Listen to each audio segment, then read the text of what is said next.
अस्सलाम वालेकुम। Kaif for business law. आज इंशाल्लाह हमारा लेक्चर नंबर 22 है। आज इंशाल्लाह हम चैप्टर 6 स्टार्ट कर रहे होंगे आई कैप की बुक का। आपको पता है कि हम 5 चैप्टर तक पढ़ चुके हैं। अभी रिसेंटली हमने चैप्टर 8 क्वाज़ाई कॉन्ट्रैक्ट को एंड किया है। तो भाई अभी हम बढ़ते हैं जी अपना आगे चैप्टर 6 की तरफ। चैप्टर 6 और 7 ये है जी परफॉर्मेंस ऑफ कॉन्ट्रैक्ट के ऊपर। तो अभी तक तो हमने ये पढ़ा ना कि आप प्रॉमिस करते हो कि हम परफॉर्म करेंगे। अब परफॉर्म करना किस तरह से है, किसने परफॉर्म करना है, अगर परफॉर्म नहीं करेंगे तो क्या होगा, ठीक है, किस टाइम पे परफॉर्म करना है, टाइम बताया ना हो तो फिर किस तरह करना है, किस जगह पे करना है, जगह ना बताई हो तो फिर क्या करना है। ये सारा कुछ हमने इस चैप्टर के अंदर डिस्कस करना है। कुछ इस चैप्टर 6 के अंदर इसका कुछ पोर्शन है और कुछ पोर्शन इसका चैप्टर 7 के अंदर है। तो फिर स्टार्ट करते हैं इंशाल्लाह। किसी भी तरह का आपको कोई भी क्वेश्चन है अभी तक तो प्लीज़ पूछें, लाजमी वो साथ साथ डिस्कस कर लिया करें। अच्छा जी, सबसे पहला हमारा लर्निंग ऑब्जेक्टिव है contracts which must be performed. भाई कौन से कॉन्ट्रैक्ट्स है जो परफॉर्म होने चाहिए, तो हमें पता है वैलिड कॉन्ट्रैक्ट्स है बस जो परफॉर्म होने चाहिए। बेसिकली यहाँ पर हम ये पढ़ रहे होंगे कि परफॉर्म किया किस तरह से जा रहा है, ठीक है, परफॉर्म करने के तरीके क्या हैं, तो वो हम उनको डिस्कस करेंगे। सबसे पहले तो देखेंगे एक सिंपल सा कॉन्सेप्ट है ऑब्लिगेशन टू परफॉर्म। किसकी जिम्मेदारी है, किसकी ड्यूटी है, किसका फर्ज है परफॉर्म करना। अगर वो अपना फर्ज नहीं निभाएगा, अगर वो परफॉर्म नहीं करेगा तो उसके ऊपर कॉन्ट्रैक्ट एक्ट 1872 के मुताबिक केस किया जा सकता है और उससे डैमेजेस क्लेम किए जा सकते हैं, उससे फाइन्स पेनल्टी वगैरह क्लेम करवाई जा सकती है, ठीक है जी। तो देखते हैं, वो कह रहे हैं the parties to a contract must either perform और offer to perform their respective promises unless such performance is dispensed with or excused under the provisions of this act or of any other law। बात जरा बड़े ही गौर से समझनी, मुश्किल से English आ गई मुझे पता है। वो कहता है कि जो पार्टीज टू कॉन्ट्रैक्ट है ना, 2 पार्टी 3 पार्टी 4 पार्टी जितनी पार्टीज हैं, हर पार्टी ने अपना अपना रिस्पेक्टिव प्रॉमिस लाजमी परफॉर्म करना है, लाजमी परफॉर्म करना है। अनटिल और अनलेस या तो अगला बंदा माफ कर दे कि चलो यार आप ना करो इसको परफॉर्म, ठीक है, फिर तो जाहिर नहीं बनता, या कॉन्ट्रैक्ट एक्ट या किसी और कानून के तहत आपको परफॉर्म ना करने की इजाजत मिल जाए। कोई ऐसी सिचुएशन अराइज होगी, या मिसाल के तौर पे हमने वॉइड कॉन्ट्रैक्ट जो पढ़े हुए हैं, तो वॉइड कॉन्ट्रैक्ट यही नहीं होता कि पहले भाई वैलिड कॉन्ट्रैक्ट होता है प्रॉपर, बाद में लेट से वो ऑब्जेक्ट, वो कंसिडरेशन, वो काम, वो प्रॉमिस ही इलीगल हो गया या वो डिस्ट्रॉय हो गया है, कॉन्ट्रैक्ट वॉइड हो गया, भाई करने की जरूरत ही नहीं है। अब कॉन्ट्रैक्ट एक्ट के मुताबिक हो गया ना, वो आपकी कोई जिम्मेदारी नहीं बची भाई। अब बात आ रही है समझ। या कोई कॉन्ट्रैक्ट था, फ्री कॉन्सेंट की बात कर लेते हैं, कॉन्सेंट फ्री नहीं थी, अदालत में गए, अदालत ने कहा नहीं जी वॉइड करवाओ इसको, फारिग कराओ, अब आप नहीं परफॉर्म करेंगे ऑब्वियसली वॉइड करवा दिया गया। वो बात आ रही है समझ। तो कहता है जी सिंपल अल्फाज में बात यह है कि भाई हर पार्टी ने, जो कि पार्टी टू कॉन्ट्रैक्ट है, उसने लाजमी अपना प्रॉमिस परफॉर्म करना है, अनलेस या तो कॉन्ट्रैक्ट एक्ट उसको इजाज़त दे दे या पार्टी दूसरी ने छोड़ दिया है कि ना भाई चलो फारिग। देखो जब प्रॉमिस परफॉर्म करना होगा, हमें पता उस वक्त उस सेकंड पे उस बंदे का नाम प्रोमिसर हो जाएगा। ऑल दो जाहिर है दूसरी पार्टी ने जब परफॉर्म करना है तो दूसरी पार्टी प्रोमिसर होगी, ये उस वक्त प्रोमिस ही होगा। हमने पढ़ा ना reciprocal promises. Most of the promises जो होते हैं, मोस्ट ऑफ द जो कॉन्ट्रैक्ट्स हैं, वो रेसिप्रोकल प्रोमिसेस पे कंसिस्ट करते हैं कि दोनों तरफ से कोई ना कोई चीज़ आ रही होती है। मैंने कहा आपको मैं मार्कर बेचूंगा, आपने कहा कि आप मुझे पैसे देंगे। जब आप पैसे दे रहे होंगे, आप प्रोमिसर हैं, मैं उस वक्त प्रोमिसी हूँ। जब मैं आपको मार्कर दे रहा हूँ, मैं अपना वादा निभा रहा हूँ, मैं प्रोमिसर हूँ, आप उस वक्त प्रोमिसी हैं, ठीक है ना।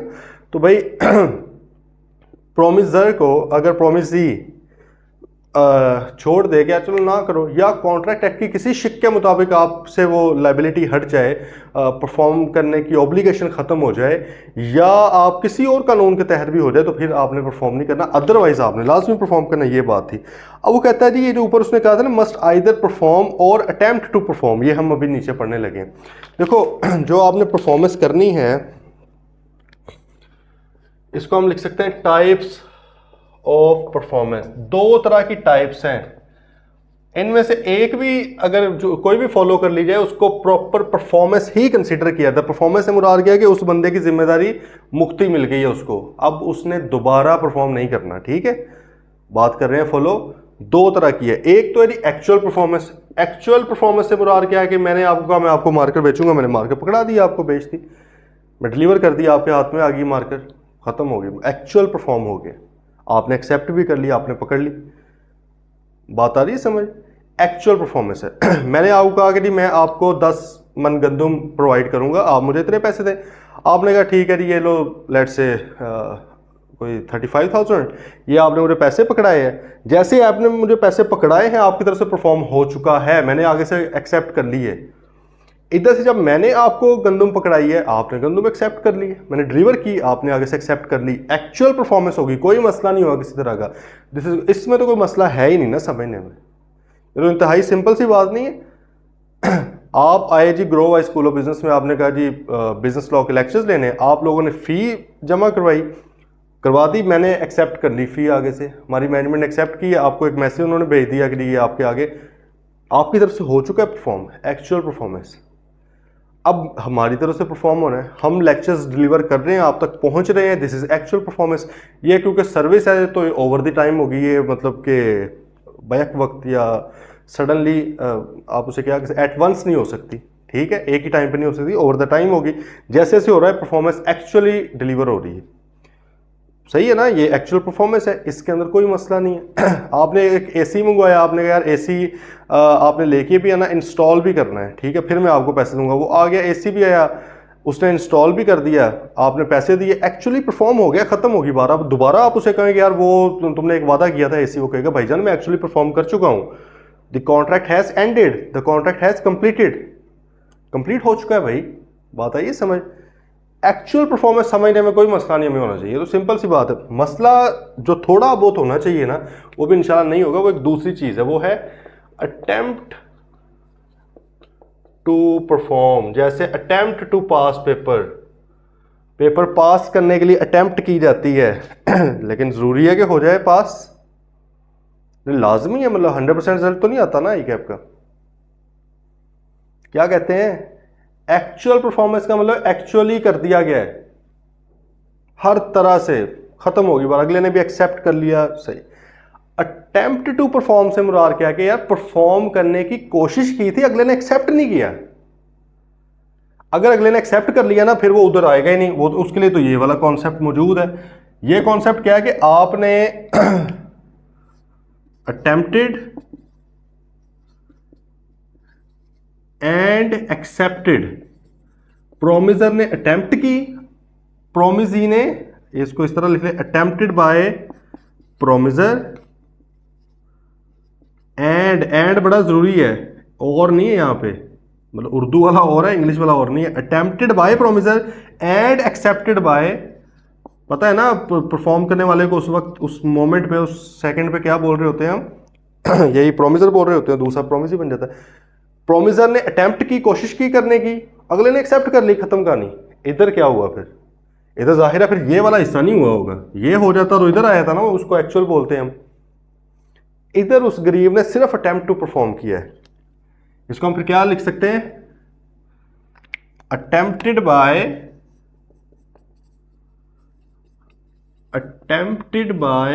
प्रोमिजर बट, अब यहां पे बट आ गया बीच में, बट साहब, but not accepted by promisee, but not accepted by प्रोमिजी।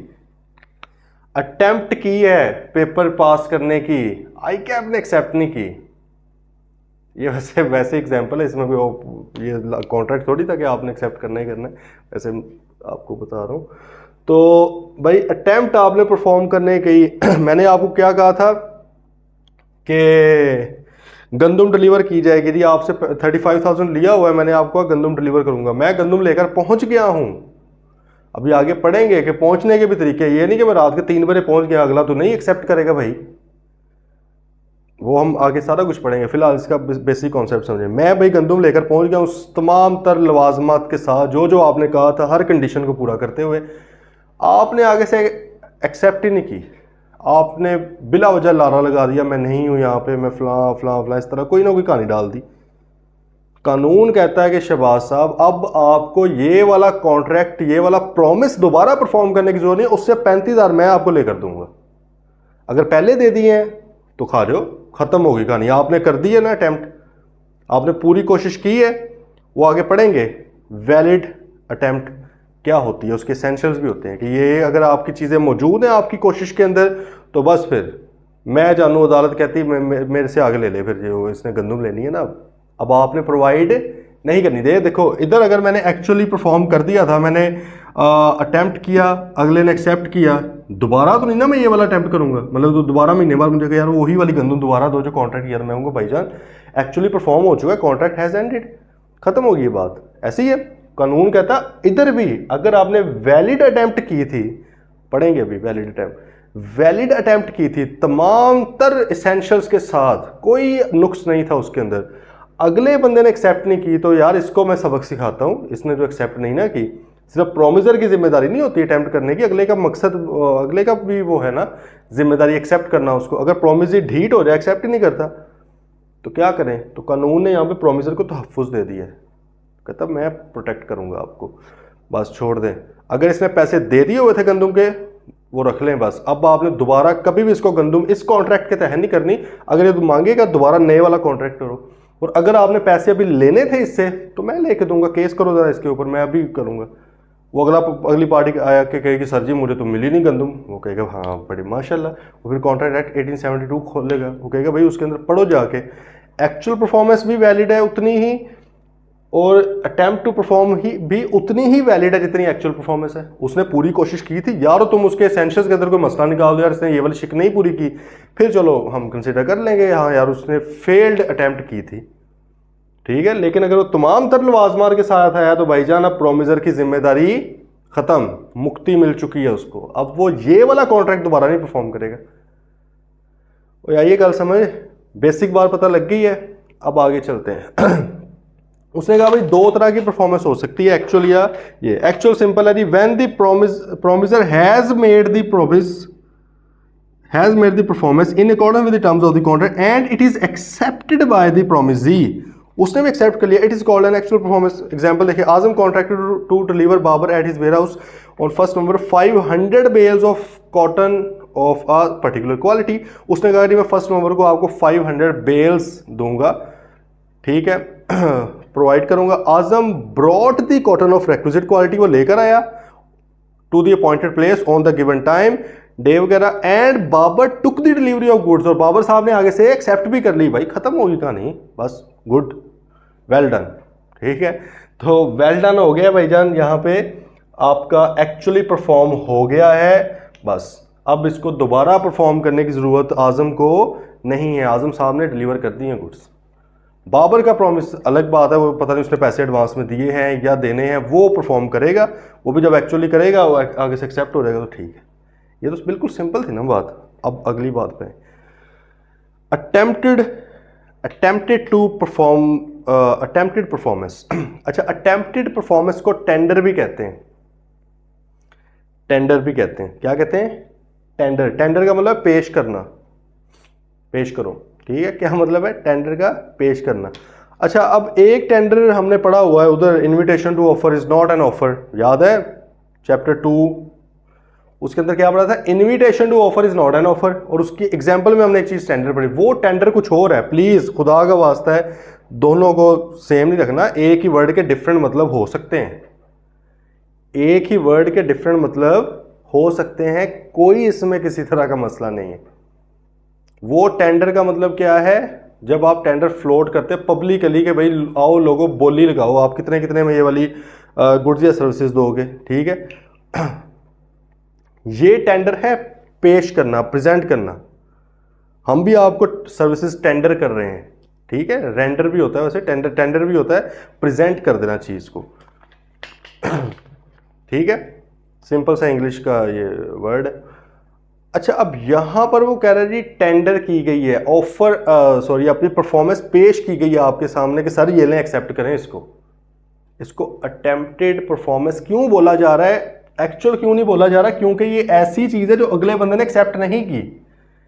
अगर अगला बंदा एक्सेप्ट कर लेता तो फिर उसको अटेम्प्टेड नाम की जरूरत ही नहीं थी, फिर तो एक्चुअल है भाई, उसको हम ये नहीं कह रहे attempted by promisor, accepted by promisee. इधर सीन सिर्फ पहले वाला हो रहा है, अटेम्प्टेड बाय प्रोमिसर, अगला नहीं हो रहा, इसलिए इसको अलग से उन्होंने रखा है। कानून कहता है ये भी वैलिड ही है अगर इसके एसेंशियल्स तमाम पूरे हैं। चलें जी, आए जरा पढ़ते हैं।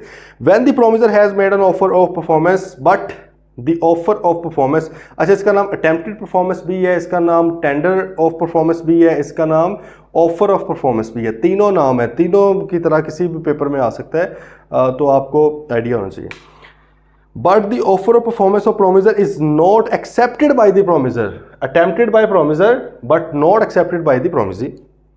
It is called an attempted performance. Attempted performance is also known as tender or offer of performance. ठीक है भाई, ओए आगे गल समझ या नहीं?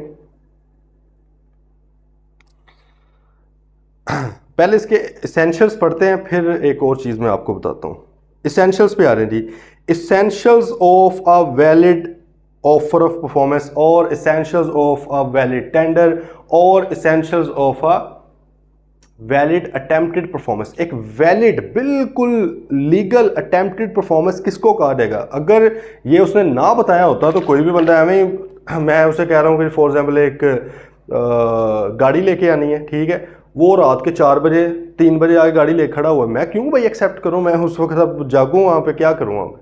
मैंने उसे कहा फॉर एग्जाम्पल कि यार आपने लेट्स एक मार्कर मुझे चाहिए, ठीक है, आप वो मार्कर लेके आ गए सुबह के 6 बजे, मैं वहाँ पे क्या करूँ इस मार्कर को?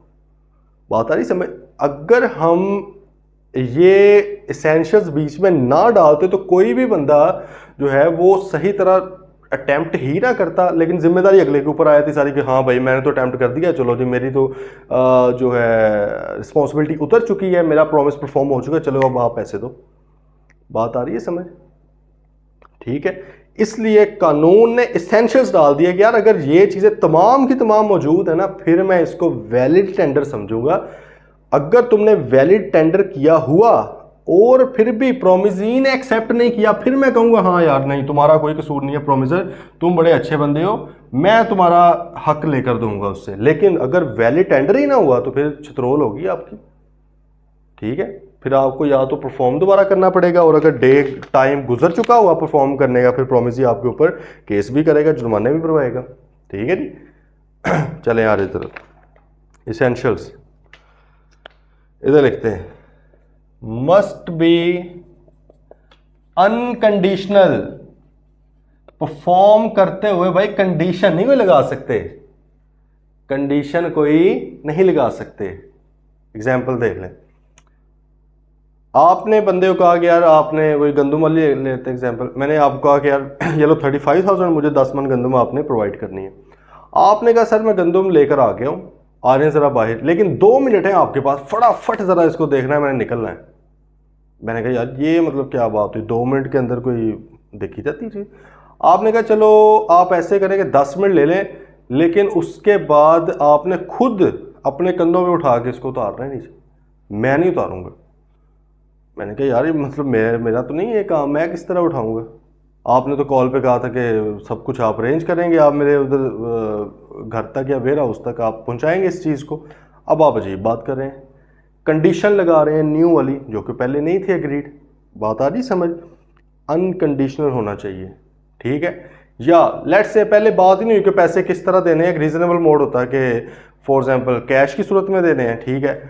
अब आप वहाँ पे कह रहे हैं कि भाई मैंने आपको सिर्फ और सिर्फ क्रॉस चेक देना है। मिसाल दे रहा हूँ, फॉर एग्जांपल मैंने कहा यार क्रॉस चेक तो होता है, पढ़े के भी आगे निगोशिएबल इंस्ट्रूमेंट में चैप्टर 13-14 में मैंने आपको कहा यार क्रॉस चेक तो बैंक अकाउंट के अंदर जमा करवाना जरूरी है, मेरा बैंक अकाउंट ही नहीं है यार, मुझे पैसे तो अर्जेंट चाहिए, ठीक है। मैंने फॉर एग्जाम्पल आपको कोई घर बेचा और उस वक्त कोई पैसों की बात नहीं हुई कि किस तरह देने हैं। अब आके आपने कहा यार पैसे मैं आपको सिर्फ और सिर्फ, मैं परफॉर्म करने आया हूँ, अपने पैसे देने आया हूँ, लेकिन सिर्फ और सिर्फ दूंगा क्रॉस चेक के थ्रू। मैंने कहा यार ये कंडीशन क्यों लगा रहे हो भाई कि क्रॉस चेक के थ्रू आप देंगे, मेरा तो बैंक अकाउंट ही नहीं है। अब पहले मैं बैंक अकाउंट ओपन कराऊँ, कोई 4-5-7 दिन उसके अंदर लगें, फिर जाके मैं क्रॉस चेक जमा करवाऊँ, वो भी 2-3 दिन लगा देता है क्लियरिंग के अंदर, क्योंकि वो बैंक अकाउंट के अंदर सिर्फ जमा होना होता है जिसके नाम का है। तो यार ये तो कोई 8-10 दिन मेरे लग जाना यार, मुझे तो आज पेमेंट चाहिए। अटेम्प्ट आप कर रहे हैं लेकिन बीच में कोई कंडीशन लगा रहे हैं, कंडीशन नहीं लगा सकते, मस्ट बी अनकंडीशनल, ठीक है। मतलब है कि प्रोमिसी को मुश्किल में नहीं डाल देना, आप बस हो गया जो आपको कॉन्ट्रैक्ट था, आपने एज इट इज इसको परफॉर्म करना है। अच्छा, दूसरे नंबर पे must be made at proper time. भाई प्रॉपर टाइम के ऊपर आपने करना है इसको परफॉर्म। ये आगे जाके पढ़ेंगे भी क्या प्रॉपर टाइम प्लेस होता है, लेकिन प्रॉपर से मेरा रीजनेबल है। देखो दो सूरत हाल है इसमें, एक तो ये है कि पार्टी ने दूसरी ने पहले से ही बताया हुआ कि इस टाइम पे आपने करना है, फिर तो आपने उसी टाइम पे करना है। लेकिन अगर पार्टी ने नहीं बताया हुआ तो फिर रीजनेबल टाइम पे करना है। भाई बात आ रही है समझ, किस पे करना है, रीजनेबल टाइम के ऊपर करना है। मिसाल तौर पर मैंने आपको कहा यार एक लैपटॉप मुझे बेचें, ठीक है ये लो पैसे दे दिए, या चलो बाद में दे देंगे। अब आपका काम मुझे लैपटॉप डिलीवर करना, टाइम नहीं एग्री हुआ लेट से, या चलो टाइम एग्री नहीं हुआ, आप क्या कर रहे हैं जी, रात को 12 बजे आके घर का नॉक कर जा रहे हैं कि यार वो लैपटॉप ले लें, आके लैपटॉप ले लें। मैं कहूँगा भाईजान मैं क्यों ले लूँ लैपटॉप, मेरे पास नहीं है, टाइम चल जाए। आपने जाके क्या किया जी, मुझे सुबह इनवॉइस भेज दी कि यार वो पैसे तो दे दें, आपको लैपटॉप मैंने डिलीवर करने आया था, मैंने अटैम्प्ट कर लिया हुआ है, वरना मैं आपके खिलाफ केस कर रहा हूँ। मैंने कहा चलो मिलते हैं अदालत के अंदर। अदालत के अंदर गए, भाईजान ने कहा कि जी मैंने अटैम्प्ट टू परफॉर्म किया है, ये तो वैलिड होता है हमेशा ही, मेरी तो अब ड्यूटी नहीं है, इसने एक्सेप्ट नहीं की, इसकी वो है सरदर्दी है। कानून कहेगा अच्छा जी किस टाइम पे आप गए थे, उसने कहा रात 12 बजे गया था। कानून कहेगा यार रात 12 बजे कौन लैपटॉप खरीदता फिरता है, उसने कहा था आपको कि रात 12 बजे दे, नहीं सर। तो कहेगा यार आमतौर पे बिजनेस आवर्स के दौरान होता है ना, वर्किंग आवर्स के दौरान होता है, 9 to 6 आमतौर पे होता है। चलो 7 बजे चले आओ, 8 बजे चले आओ, आप रात के 12 बजे 1 बजे फैमिली टाइम है, आप क्यों उस वक्त गए हो। This is not a valid tender, this is not a valid attempt to perform, this is not a valid offer of performance. वो अदालत कहेगी नहीं नहीं आपको दोबारा ये करना पड़ेगा। बात आई है समझ। अच्छा फॉर एग्जाम्पल जी मैंने अपनी बेटी की बर्थडे के लिए केक ऑर्डर कर दिया, ठीक है। मैंने उन्हें कहा कि यार आपने केक जो है ना रात 12 बजे पहुंचाना है मेरे पास। देखो ये पहले एग्री हुआ है, ज्यादती नहीं मैंने उसके साथ की कि मैं ऐसा टाइम बताऊं कि वो, उसने कहा जी जी मैं पहुंचाऊंगा। मैंने कहा देख लो आगे पीछे नहीं टाइम होना चाहिए, मसला हो जाएगा, वरना मुझे पूरे 12 या मतलब 11:30 बजे मुझे केक चाहिए रात के, ठीक है। उसने कहा सर बिल्कुल 11:30 बजे आपके पास पहुंच जाएगा केक। मैंने कहा 12 बजे ना एग्जैक्ट हमने केक काटना है। बात आ रही है ना समझ। अब देखें ये हम आगे जाके पढ़ेंगे, इस एसेंस ऑफ टाइम जो होता है ना, एसेंस ऑफ कॉन्ट्रैक्ट होता है कई बार टाइम, मतलब है कि टाइम इतना ज़्यादा ज़रूरी होता है कि थोड़ा बहुत आगे पीछे हो जाए फारिग होगी बात। 14 अगस्त है, ठीक है, उसके ऊपर आपने वो झंडा लगाना पाकिस्तान का, 15 अगस्त को आपको डिलीवर हो जाए पाकिस्तान का झंडा, आपने क्या करना है उसको भाई, सर में मार रहे हैं। 14 अगस्त थी उसके ऊपर लगाना था। और बात आ रही है समझ, कुर्बानी आपने करनी थी, ठीक है, आगे ईद आ रही है 2 दिन बाद आके आपको बकरा मिल रहा है, अब क्या करना है भाई मैंने। एसेंस होता है कई बार टाइम, ठीक है। अच्छा अब वो भाईजान आगे जी मेरे पास 1 बजे लेकर केक, अब हम 12 बजे सारे अफसुर्दा बैठे हुए, केक नहीं आ रहा, घर वाले सारे मुझे बोली जा रहे हैं यार आपने एक ऑर्डर किया, आप ये वो फलां फलां फलां, बेटी वो रो रही है कि जी मेरा केक नहीं आया। बात आ रही है समझ। अब 1 बजे आया बंदा अटेम्प्ट टू परफॉर्म करने, क्या मुझे एक्सेप्ट करना चाहिए लीगली, कानूनी तौर पे, एथिकली या कुछ और, वो एक अलग बहस है, एथिक्स नहीं हम पढ़ रहे हैं यहाँ पे। एथिक्स भी ऐसे उसने एथिकली उसने गलत किया ना, लेकिन चलो वो एक अलग बहस है। कानूनी तौर पे मुझे एक्सेप्ट करना चाहिए, ये करना चाहिए, कानूनी तौर पे मैं इनकार कर सकता हूँ ऐसी अटेम्प्ट को। मैंने उसे कहना भाई आपको 11:30 कहा था, 11:30 मतलब था, आप 11:30 से पहले चाहे आए थे थोड़ी देर, लेकिन आप भाई 12 से क्रॉस कर गए, 1 बज गया। अब मैंने क्या करना है, इसको मैंने सर में मारना है, खत्म होगी बात, हमने 12 बजे पूरे काटना था केक। आइए बात समझ। तो भाई प्रॉपर टाइम, अगर तो टाइम फिक्स्ड है तो उसके ऊपर, अगर नहीं फिक्स तो प्रॉपर टाइम जो रीजनेबल टाइम है उस पे आपने परफॉर्म करना है। फिर आगे आ गया जी मस्ट बी। बात आ रही है समझ, एवं शुगल में नहीं हर अटेम्प्ट टू परफॉर्म घर बैठे कह रही है हो मैं तो आया था, नहीं नहीं, कानून कहेगा भाईजान ये इसेंशियल्स पूरे थे सारे, फिर मैं वैलिड टेंडर इसको मानूंगा, फिर मैं समझूंगा हाँ आपने वाकई कोशिश की है और प्रोमिसी ने एक्सेप्ट नहीं किया, मैं आपको फेवर दूंगा कि अब आपको दोबारा परफॉर्म करने की जरूरत नहीं है। ये भी आगे पढ़ेंगे कि क्या कभी भी दोबारा परफॉर्म करने की जरूरत नहीं है, अभी मैं आपको लिखवाता हूँ, ये बुक में नहीं, बुक में है खैर लेकिन अलग जगह पे, तो इसलिए कर लेंगे। अच्छा must be made at proper place, भाईजान प्रॉपर प्लेस पे होना चाहिए, प्लेस भी प्रॉपर से मुराद हुई, अगर बताई हुई है तो उसी जगह पे, नहीं बताई हुई तो। अब मैंने फॉर एग्जांपल आपको कहा कि ईद आ रही है तो भाईजान एक गाय ज़रा मुझे पहुंचा दें, पैसे एडवांस ले लें, ठीक है, कुछ पैसे एडवांस पे मैंने कहा बाकी उस वक्त ले लेना। अब आपका काम क्या है, मुझे एक गाय डिलीवर करना। अब फॉर एग्जांपल जी, ईद से 2 दिन पहले मैं आपके ही एरिया में था, एक शादी पे मैं आया हुआ था। आपने क्या किया, गाय पकड़ी और शादी में ही मुझे आ कहते सर वो बाहर आए, सर आपके लिए एक तोहफा लेकर आया हूँ। मैं अब शादी में आया हूँ, पैंट कोट पहना हुआ है और सारा कुछ सिस्टम वो चल रहा है शादी का। मैंने कहा यार पता नहीं क्या तोहफा ले आया। तो बाहर आया तो गाय खड़ी हुई है। कहता सर ये लें इसकी रस्सी और गाय घर ले जाए। अब मैं उधर हंसूं या मैं रोऊं, मैं क्या करूं वहां पे?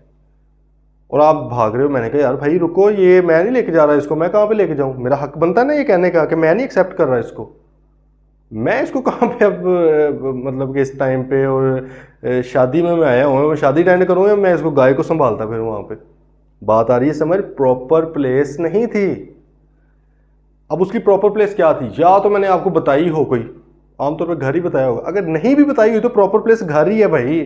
और क्या चीज़ है उस चीज़ की प्रॉपर प्लेस?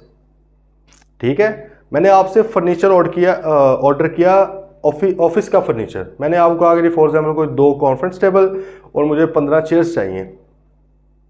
जगह मैंने नहीं आपको बताई, आपको मेरे ऑफिस का एड्रेस पता है, ठीक है।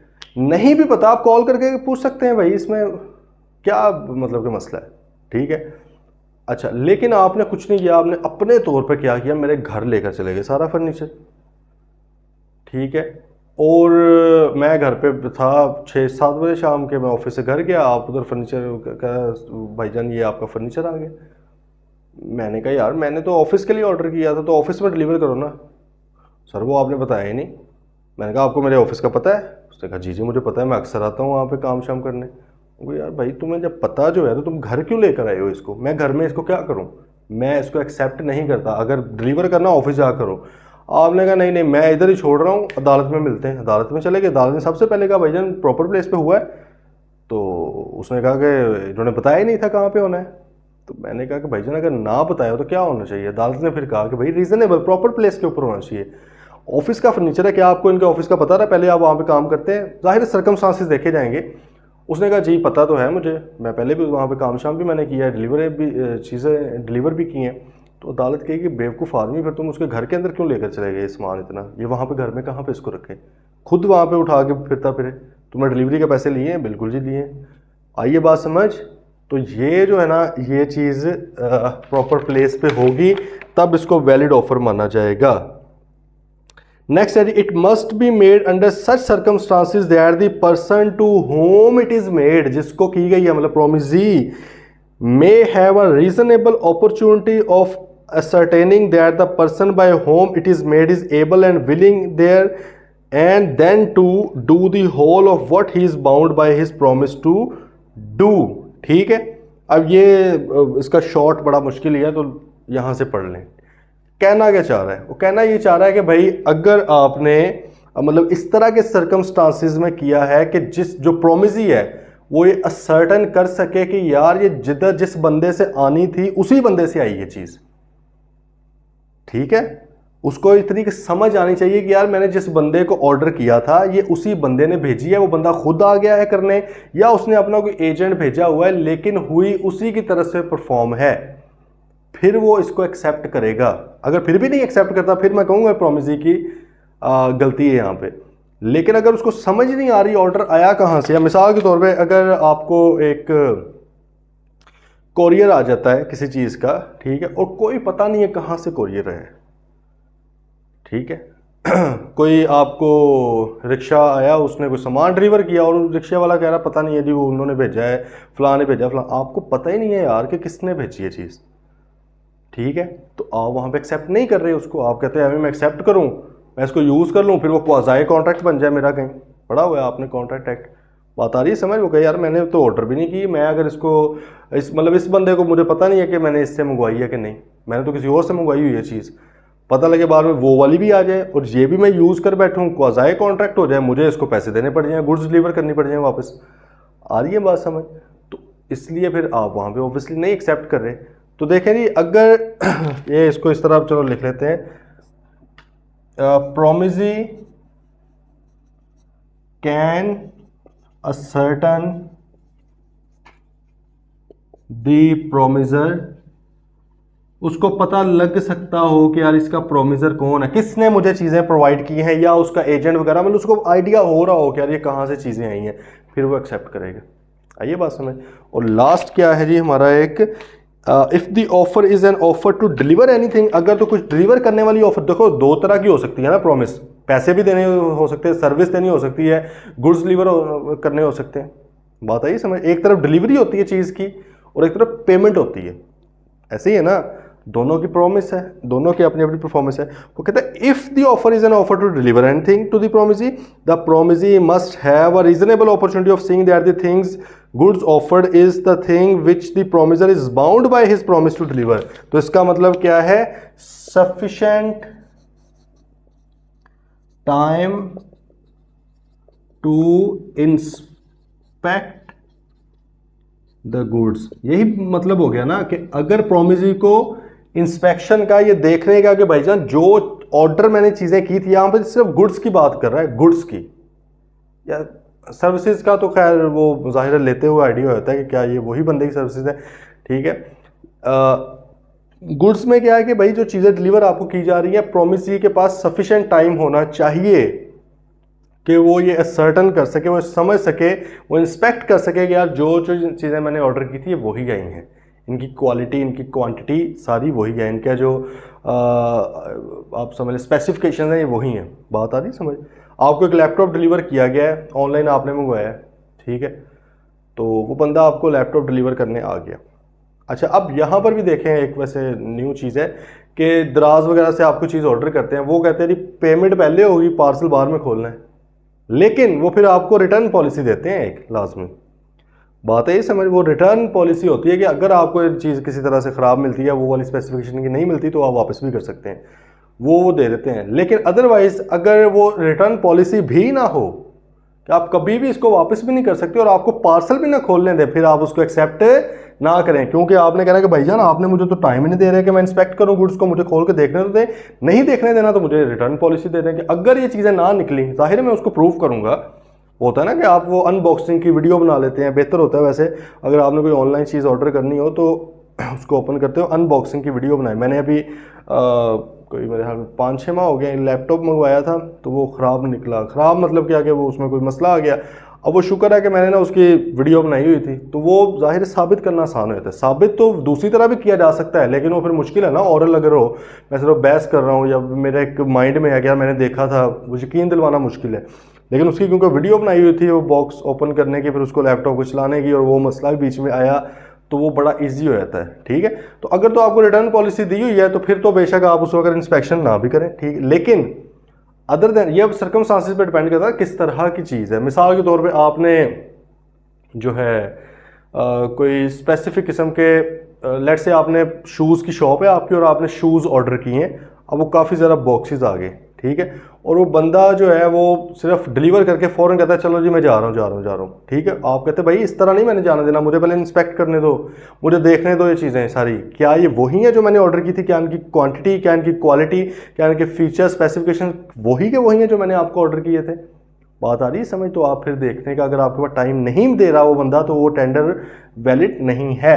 तो भाईजान ये चीज़ें थी, 5 मौजूद होना ज़रूरी हैं, अदरवाइज अगर ये नहीं मौजूद तो आपका वैलिड टेंडर ही नहीं है, वैलिड अटेम्प्ट टू परफॉर्म ही नहीं है, वैलिड ऑफर टू परफॉर्म ही नहीं है।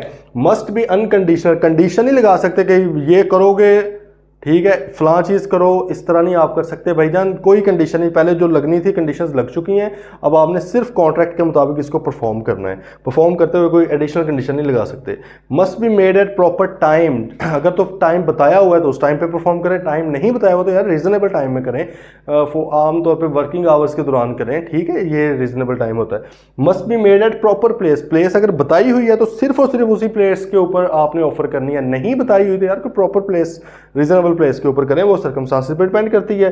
Promisee can ascertain the promisor, इतना टाइम दिया जाए कि प्रोमिसी को पता हो ये चीज़ें कहाँ से आई हैं, मैंने कौन से वाला ऑर्डर किया था, कौन से वाले ऑर्डर की चीज़ें, वो सारा कुछ समझ सकता हो उसके अंदर, ठीक है।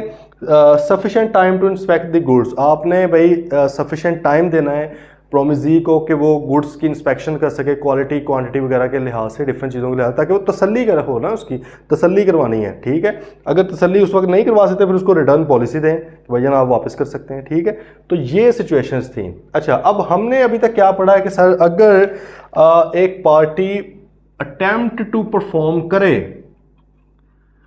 लेट्स अज्यूम के 5 के 5 इसेंशियल्स मौजूद हैं, प्रॉपर टाइम दिया गया उसको, प्रॉपर टाइम के ऊपर मतलब वो लेकर आया, कोई कंडीशन नहीं लगाई, प्रॉपर प्लेस पे लेकर आए, उसको प्रोमिसी को पूरा टाइम दिया कि वो समझ सके किस बंदे ने इसको भेजी हैं चीज़ें, वो उसको पूरा टाइम दिया गया कि वो इंस्पेक्ट कर सके, हर तरह से वैलिड टेंडर है। अब कानून क्या कहता है? कानून ये कहता है कि भाईजान अगर हर तरह से वैलिड टेंडर था और प्रोमिसी ने एक्सेप्ट नहीं किया तो मैं इसको भी परफॉर्मेंस ही समझूंगा, एक सिचुएशन में, दूसरी में नहीं समझूंगा। अब बात समझ ले जरा, एक सिचुएशन में वो कहता है मैं इसको परफॉर्मेंस ही समझूंगा, दूसरी में नहीं समझूंगा। अब देखें, दो सिचुएशंस हो सकती हैं, attempt to perform delivery of goods, या तो आपने गुड्स डिलीवर करनी है, डिलीवरी ऑफ गुड्स, या सर्विसेज कर लें, ठीक है, सर्विसेज भी कर लेना। फॉर एग्जांपल एक बंदा, ये भी खैर डिपेंड करता है सर्विस किस तरह की है, आमतौर पे वन ऑफ सर्विस के लिए अप्लाई होगा। लेट्स से आपने राहत फ़तेह अली खान को बुलाया गाने के लिए, ठीक है, और आपने उसको जो जो टाइम दिया था सारा कुछ, वो बंदा उसी टाइम पे आया, कोई उसने शर्त नहीं लगाई, प्रॉपर प्लेस पे सारा कुछ आया, आगे आपने उसको घुसने नहीं दिया, आपने कहा नहीं जी वो टाइम खत्म हो गया फलां फलां फलां, वो तो केस कर देगा आपके ऊपर कि भाईजान मैं तो आया था, मैंने तो टाइम टू परफॉर्म किया, मेरी परफॉर्मेंस पूरी हो चुकी है, सर्विस ना डिलीवरी ऑफ गुड्स तो नहीं थी, ठीक है। तो भाई दो सिचुएशन है, या तो डिलीवरी ऑफ गुड्स या सर्विस, ये एक ही कंसिडर होती है, या पेमेंट करनी थी, पेमेंट का प्रॉमिस भी तो है ना, मैंने आपको पैसे देने हैं, ठीक है, मैं प्रॉपर टाइम पे आया, आपने कहा था यार मुझे लेट्स से 10 बजे चाहिए पैसे, मेरे घर पे आके पैसे दे देना, मैं आया 10 बजे आपके घर पे आया, कोई कंडीशन नहीं लगाई, आप मैं खुद आ गया चल के, आपको पता है इसी बंदे ने देने हैं पैसे, ठीक है, मैंने हर तरह से पूरा था, आपने पैसे एक्सेप्ट नहीं किए किसी वजह से, मतलब है आप लेट से आगे मौजूद ही नहीं थे, आपने कॉल की यार वो मैं तो भूल गया था, मैं कहीं आ गया हूँ और ये भी सिचुएशन हो सकती है।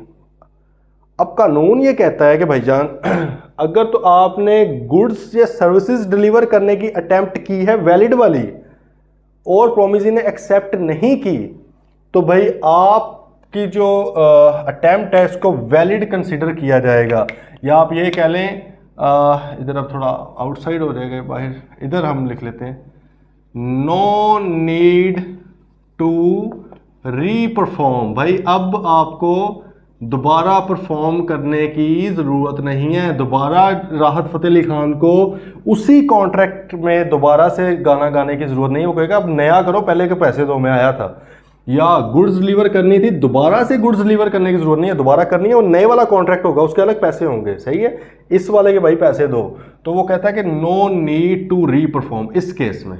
तो जाहिर है फिर इसमें तो ये नहीं होगा, ये वाली चीज़ इसलिए तो अलग की है, बात आई समझ। वो कहता है अगर गुड्स या सर्विसेज डिलीवर करनी थी और आपने बिल्कुल वैलिड टेंडर किया है, वैलिड ऑफर टू परफॉर्म किया है, प्रोमिसी ने एक्सेप्ट नहीं किया, तो भाई प्रोमिसी को इसकी सजा मिलनी चाहिए, प्रोमिसी अपना प्रॉमिस जो उसका था कंसिडरेशन का वो लाजमी करेगा, लेकिन आपको अब करने की ज़रूरत नहीं है, बस ख़त्म होगी कहानी, ठीक है। लेकिन पेमेंट के केस में वैसे नहीं कहता, वो कहता है भाईजान पेमेंट के केस में जो है प्रोमिसर स्टिल लायबल, अभी भी लायबल है, उसने पेमेंट करनी है, अभी भी पेमेंट करनी है। वो कहता है नहीं पेमेंट वाले केस में मैं आपको ये नहीं कहूँगा कि अब आपने कभी भी नहीं करनी पेमेंट, हाँ उसने नहीं एक्सेप्ट किया किसी वजह से, कोई नहीं, वैलिड टेंडर था आपका, कोई मसला नहीं है। यही अगर गुड्स या सर्विसेज की डिलीवरी होती, मैं आपको कहता अब आपको दोबारा परफॉर्म करने की नीड नहीं है। यहाँ पे वो कहता मैं आपको ये नहीं कह सकता, आपने अभी भी उसको पैसे देने हैं। लेकिन इसमें भी बट साहब आ गए हैं बीच में, बट साहब बहुत पसंद है सबको, ठीक है। तो बट आ गया जी कि promisor still liable but no interest on delayed payment. भाईजान ये जो डिले, अब डिले होगी ना पेमेंट, मिसाल के तौर पे आपने कर्जा लिया हुआ था, इंटरेस्ट बियरिंग, हर सिचुएशन में तो नहीं लगेगा, ये वहां पर लगेगा अगर इंटरेस्ट था पैसों के ऊपर। और आपको पता है इंटरेस्ट लगता है time value of money, time के हिसाब से लगता है ना, with the passage of time, जितना इतना टाइम आपका बढ़ता रहेगा इंटरेस्ट अक्रू होता जाता है। फॉर एग्जाम्पल है कि अगर आपने 10 लाख रुपया किसी से पकड़ा हुआ था, अब आपका काम था उसको परफॉर्म करना किसी गिवन डेट के ऊपर, अब आप चले गए 10 लाख रुपया लेकर, अटैम्प्ट थी बिल्कुल वैलिड सारी सूरत हाल के साथ, लेकिन इंटरेस्ट बेयरिंग था वो वाला कर्जा। ये मतलब एग्जांपल इसलिए है, हर कर्जा इंटरेस्ट बेयरिंग नहीं है, आपको पता ही है। अच्छा, अब उसके ऊपर फॉर एग्जांपल 10% इंटरेस्ट है तो पर एनम साल का मतलब 1 लाख रुपया बन गया इंटरेस्ट, सिंपल इंटरेस्ट देखा जाए तो। अच्छा, अब 1 लाख रुपया इंटरेस्ट था तो भाई आप गए हैं जी फॉर एग्जांपल उसको डिलीवर करने, पैसे पेमेंट करने, वो किसी वजह से उसने नहीं एक्सेप्ट किए।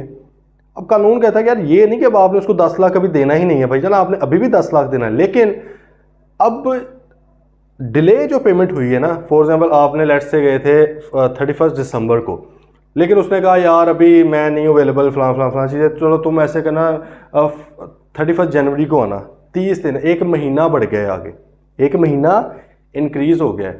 अच्छा, अब अगर इसमें प्रोमिसी की गलती ना होती तो फिर आपको 1 महीने का मजीद इंटरेस्ट देना पड़ना था ना भाई। 1 लाख रुपए को 12 पे डिवाइड करो, तकरीबन जितना भी कोई 82, 83, 100 बनता है वट एवर, वो आपको पे करना पड़ना था।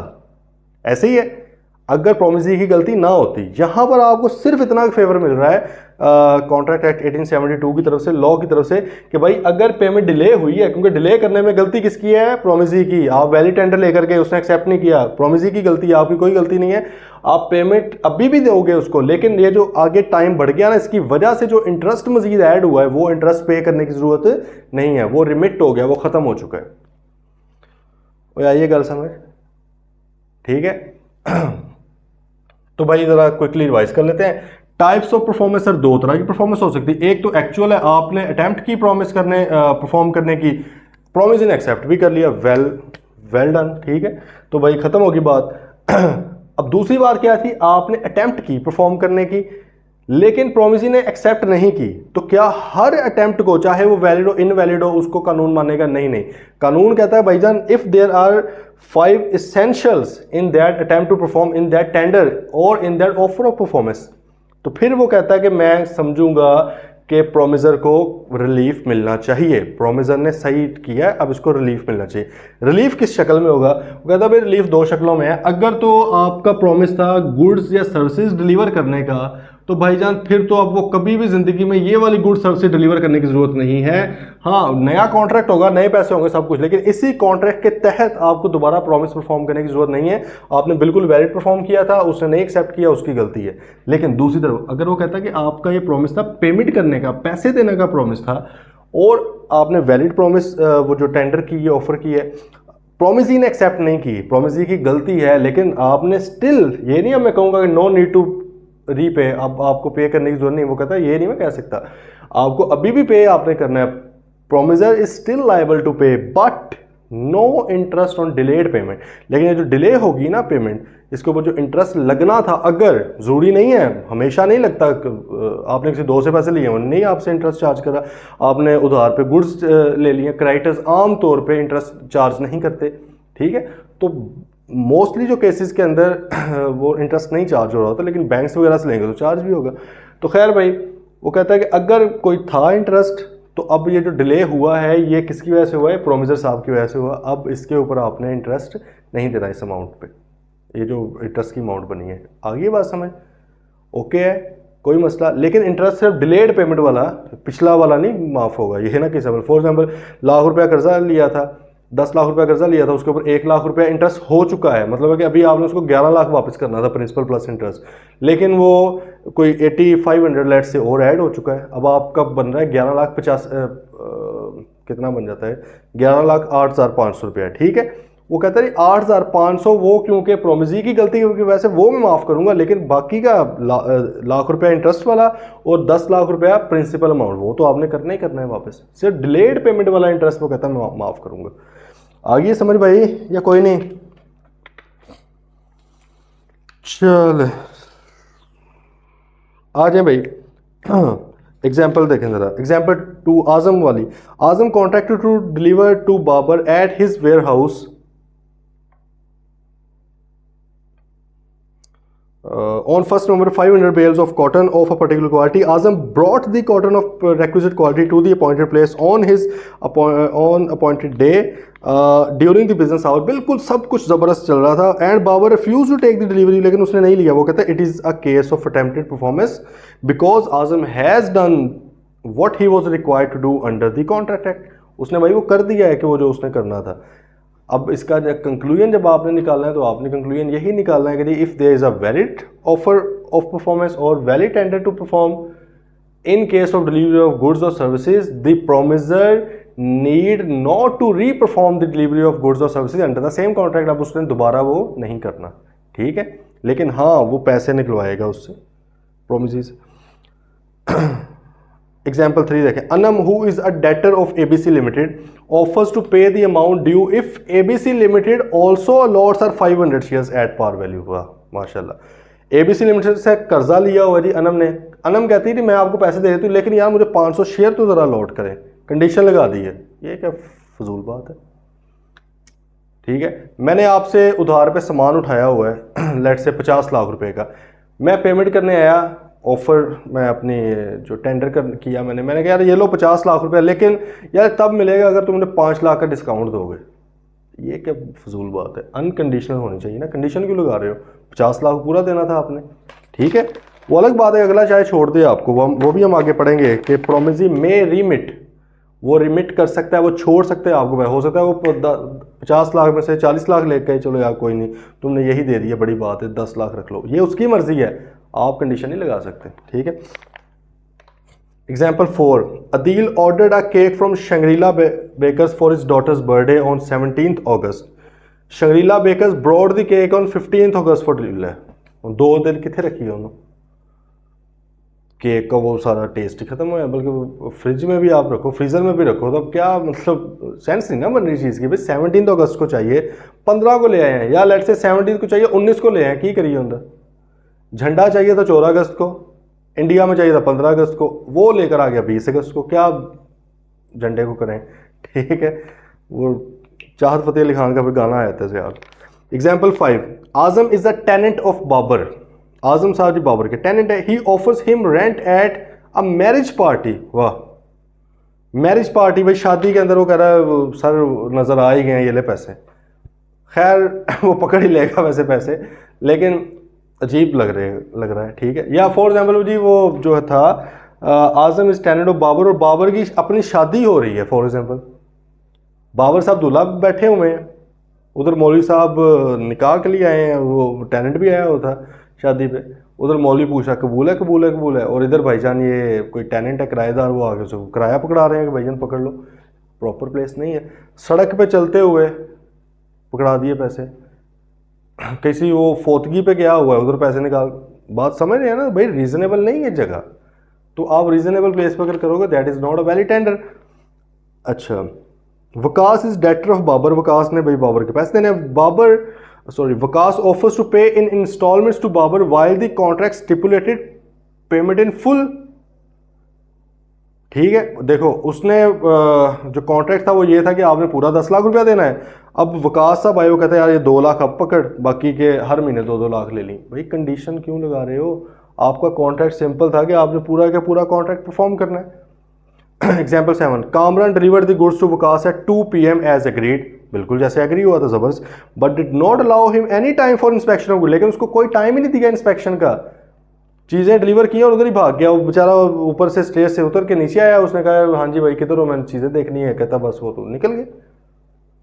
तो वैलिड टेंडर नहीं है. Then Akmal contracts to deliver to Basit at his warehouse on the 1st March 100 bales of cotton of a particular quality. In order to make a valid offer of performance, Akmal must bring the cotton to Basit's warehouse on the appointed day. Under such circumstances, that Basit may have a reasonable opportunity of satisfying himself that the thing offered is cotton of the quality contracted for, and there are 100 bales. सही है, उसे सब समझ आ रहा होगा भाई, जिस बंदे को कहा था वही लेकर आया. कॉटन कहा था कॉटन ही लेकर आया, जिस क्वालिटी कहा था उसी क्वालिटी की है, जितनी बेल्स कही थी उतनी बेल्स ही हैं. सब कुछ वो समझ रहा हो फिर है. ठीक है जी. अच्छा, अब इसके नीचे एक लाइन लिखिए. An offer to one of several joint promisees has the same legal consequences as an offer to all of them. ये अब भी नहीं समझ आएगा, ये हम आगे जाकर पढ़ेंगे. जॉइंट प्रोमिस, जॉइंट प्रॉमिस जिसमें एक से ज़्यादा बंदे ऐड हों उसको जॉइंट प्रॉमिस कहा जाता है, ये हम आगे पढ़ेंगे। फिलहाल समझ लें, उसने एक लाइन बस पढ़ समझ लें, अगर समझ आ गई तो ठीक है, अदरवाइज आगे तो पढ़ ही लेना। वो ये कह रहा है कि अगर जॉइंट प्रॉमिस ही हो, 2-3 बंदे हैं जिनसे आपने पैसे लिए हुए हैं, मिसाल के तौर पे 3 बंदे हैं, मिस्टर ABC, आपने उनसे 10 लाख रुपया लिया हुआ है, आप अकेले हैं, वो 3 हैं। वो कहता है अगर आप उसमें सिर्फ मिस्टर A को भी पैसे दे देंगे ना, वैलिड टेंडर करेंगे, ये ही समझाएगा जाएगा कि आपने तीनों को दे दिए, ठीक है। कानून इसमें कोई मसला नहीं करेगा कि नहीं भाई तीनों को इकट्ठे क्यों नहीं दिए पैसे, नहीं नहीं, कानून कहता है भाई जिसको मर्जी दे दो। और यही बात समझ, जिसको मर्जी दे दो, मैं इसको प्रॉपर ही समझूंगा। आपने मिस्टर B को दे दिया, सिर्फ आपने मिस्टर A और B इकट्ठे बैठे हुए थे, हम दोनों को दे दिया, C को पता ही नहीं है अभी, वैलिड टेंडर है ये भी। सिर्फ इस वजह से इनवैलिड नहीं हो रहेगा कि वो 3 इकट्ठे नहीं थे, वो 3 पता नहीं कब इकट्ठे होने हैं। अब क्या करें, हम पैसे लेकर बैठे हुए हैं या हमने लेट से गुड्स डिलीवर करनी है, अब वो 5 बंदे हैं, 5 के 5 इकट्ठे नहीं हो रहे, तो क्या करें, हमारी क्या गलती है भाई, हमें तो गुड्स डिलीवर करने दो, हमारी तो अटेम्प्ट टू परफॉर्म करने दो। बात आ रही है समझ। तो अगर जॉइंट प्रोमिसेस हों, ये हम आगे पढ़ेंगे, जॉइंट प्रोमिसेस हों तो प्रोमिसर जो है वो अगर उनमें से किसी एक को भी चीज़ डिलीवर कर दे, पेमेंट कर दे, अपना प्रॉमिस परफॉर्म कर दे, अटेम्प्ट भी कर ले, तो ये वैलिड समझा जाएगा। वो ये नहीं कह सकते कि नहीं नहीं हम सारे इकट्ठे होंगे फिर ही हम आप हमें प्रोवाइड करना, नहीं ये नहीं होता। ओके जी, एग्जांपल देखिए, Ashraf owes 15,000 to Rizwan and Tanveer jointly, Rizwan और तनवीर ने इकट्ठे 15,000 रुपया दिया हुआ अशरफ को। Okay, he offer to pay the amount to Tanveer on a proper time and place, who refuse to receive it. भाई अशरफ ने कहा कि तनवीर साहब मैं आपको प्रॉपर टाइम प्रॉपर प्लेस पे अनकंडीशनल हर तरह से आप गिन भी लेना नोट सारे, मैं आपको प्रोवाइड करना चाह रहा हूँ। उसने कहा नहीं नहीं हम दोनों को इकट्ठे जब होंगे ना तब देना। तो कहता है नहीं, कानून कहता है शुगल चल रहा है भाई, वेला है वो बंदा, वो एक तो पैसे लेकर आ गया, आपके लिए अटेम्प्ट कर रहा है, परफॉर्म कर रहा है, वैलिड परफॉर्मेंस कंसिडर की जाएगी। अब ये क्योंकि मनी वाली है, पैसों वाली है, तो क्या किया जाएगा, दोबारा कभी ज़िंदगी में पैसे नहीं देगा, नहीं सर पैसे दोबारा देगा। अगर वो रिफ्यूज़ कर देते हैं वो दोबारा प्रोमिस स्टिल लायबल, लेकिन ऑब्वियसली अगर उसके ऊपर कोई इंटरेस्ट बन रहा होगा ना डिलेड पेमेंट का, वो वाला हिस्सा वो नहीं पे करेगा।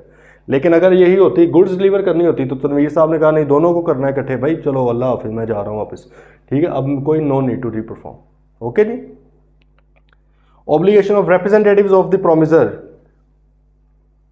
Representatives of the promisor, representative का मतलब है कि भाई उसके जो लीगल रिप्रेजेंटेटिव अगर मर गया है, डेथ हो गई है किसी प्रोमिसर की, ठीक है, तो अब उसके जाहिर है प्रोमिस ऑब्लिगेशन है तो फ्रीजा फर्ज उसका, उसके जो रिप्रेजेंटेटिव्स हैं वो परफॉर्म करेंगे। देखो ये हमने एक बार पढ़ी हुई थी पहले भी, क्या पढ़ा था हमने कि अगर ऑफर एक्सेप्ट कर ली जाए, ठीक है, उस चाहे वो बंदा मर गया हो लेकिन आपको मतलब ऑफरर फोत हो चुका है, डेथ हो गई है, ऑफरी को नहीं पता और उसने एक्सेप्ट कर ली है ऑफर, तो भाईजान इसको वैलिड कॉन्ट्रैक्ट समझा जाएगा। अगर ये पर्सनल नेचर का नहीं है, पर्सनल नेचर का अगर है तो फिर तो जाहिर है वो नहीं परफॉर्म हो सकता, लेकिन अगर पर्सनल नेचर का नहीं है तो फिर वो परफॉर्म करेंगे लीगल रिप्रेजेंटेटिव। बात आई है समझ। तो यहाँ पर वो ये कह रहा है, और अगर प्रोमिसर साहब मर जाए, कॉन्ट्रैक्ट हो चुका था, वैलिड कॉन्ट्रैक्ट था, ऑफर एक्सेप्टेंस हुई, देखो जैसे ही ऑफर एक्सेप्टेंस हुई आपको पता है प्रॉमिस बना, कंसिडरेशन ऐड हुई, एग्रीमेंट बना, इन्फोर्सिबिलिटी ऐड हुई, कॉन्ट्रैक्ट बन गया। तो जैसे ही आमतौर पे ऑफर एक्सेप्ट होती है, अगर वो बिजनेस ट्रांजेक्शन हो तो वो फ़ौरन ही कॉन्ट्रैक्ट बन जाती है, फ़ौरन जल्दी जल्दी तमाम स्टेजेस वो पार कर लेती है, ठीक है। अब ये कॉन्ट्रैक्ट बना हुआ है लेकिन प्रोमिसर साहब मर गए हैं, तो क्या किया जाए, वो यहाँ पर भी यही कानून है कि भाई अगर प्रोमिसर भी मर गया और कॉन्ट्रैक्ट पर्सनल नेचर का नहीं था, अगर कॉन्ट्रैक्ट था पर्सनल नेचर का, आपने किसी पेंटर को बुलाया, अगर आपने आगे पेंट करनी है मेरी पिक्चर, कॉन्ट्रैक्ट हो चुका है, ऑफर एक्सेप्ट, पेंटर साहब फोत हो गए हैं, अब क्या किया जाए, अब उसके लीगल रिप्रेजेंटेटिव तो नहीं करेंगे, आपने कहा था भाई मैंने तो बुलाया इसको था, यहाँ पे कॉन्ट्रैक्ट वॉइड हो जाएगा। बात आई समझ, कॉन्ट्रैक्ट पहले वैलिड था, अब क्या हो गया वॉइड। वॉइड एबल नहीं होगा, वॉइड एबल होता है जो किसी वजह से करवाया जाता है, एग्रीड पार्टी करवाती है। वॉइड का मतलब क्या है कि सर्कमस्टांसेस ऐसे हो गए हैं कि कॉन्ट्रैक्ट परफॉर्म नहीं हो सकता, डिस्ट्रक्शन ऑफ ऑब्जेक्ट कंसिडरेशन, ठीक है, वो मकसद ही खत्म हो गया जो पेंट उससे करवाना था।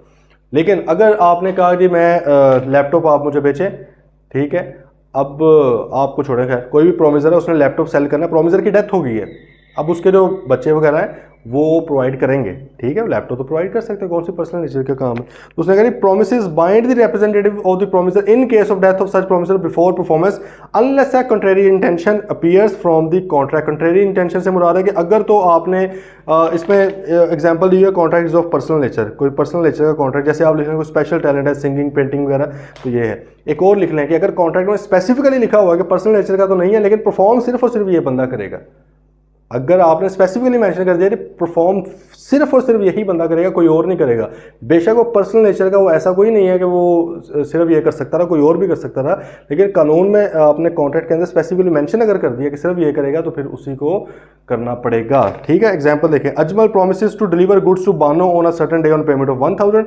अजमल डाइज, अजमल साहब ने कहा कि मैं बानो को कुछ चीज़ें प्रोवाइड करूंगा और अजमल साहब फोत हो गए, यही कहकर अब क्या होगा, उसके लीगल रिप्रेजेंटेटिव को गुड्स डिलीवर करना is not a personal nature of contract. ठीक है, वो कोई पर्सनल नेचर का कॉन्ट्रैक्ट तो नहीं है। दूसरा, Anwar promises to paint a picture for Saleem, उसने कहा कि मैं आपकी पिक्चर पेंट करूंगा और पेंट करने से पहले डेथ होगी उसकी। अब क्या किया जाएगा, अब पर्सनल नेचर का कॉन्ट्रैक्ट था, आपने सिर्फ उसी को हायर किया था, आपने बुलाया था जी राहत फ़तेह अली खान को, ठीक है, सिंगिंग के लिए, खुदा न खासा कुछ हो गया उनके साथ तो अब क्या वहाँ पे आके चाहत फ़तेह अली खान गाएगा? नहीं भैया, आपने कहा ना मैंने बुलाया ही राहत फ़तेह अली खान को। आगे बात समझ, एक आगे बात सिर्फ आगे जी, ये हमने जो ऑलरेडी पढ़ ली है।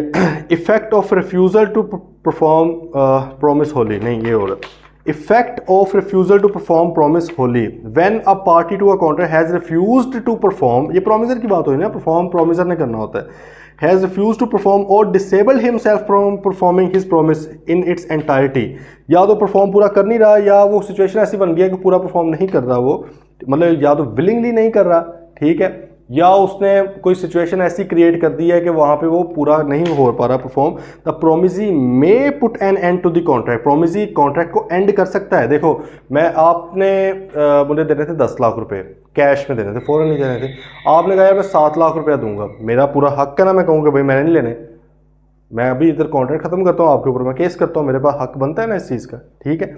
अच्छा, unless he has signified by words और कंडक्ट हिज विलिंगनेस इन हिट्स कंटिन्यूअस, अनलेस प्रोमिस ही कहे कि चलो यार खैर है, चाहे वो अपने कंडक्ट से कहे कोई बात नहीं, सही है, या अपने वर्ड से कहे, स्पोकन, रिटन, ओरल वगैरह, ठीक है, तो फिर अलाउड है। मिसाल के तौर पे आपने मुझे गंदम डिलीवर करनी थी 10 मन, आप आए 5 मन लेकर, आपने अटैम्प्ट किया 5 मन का, अब देखो वैसे तो ऑब्वियसली मैं उसको इनकार कर सकता हूँ, ठीक है, लेकिन अगर मैं इसको कहूँगा चलो यार सही बाकी बाद में देना, तो इसको भी वैलिड कंसीडर किया जाएगा। ठीक है भाई, चलें, ये था जी हमारा आज का, कल फिर इंशाल्लाह आगे बढ़ते हैं। किसी भी तरह कोई भी क्वेश्चन तो प्लीज़ पूछ लेना, मिलते हैं फिर इंशाल्लाह, टिल देन टेक केयर, अल्लाह हाफ़िज़।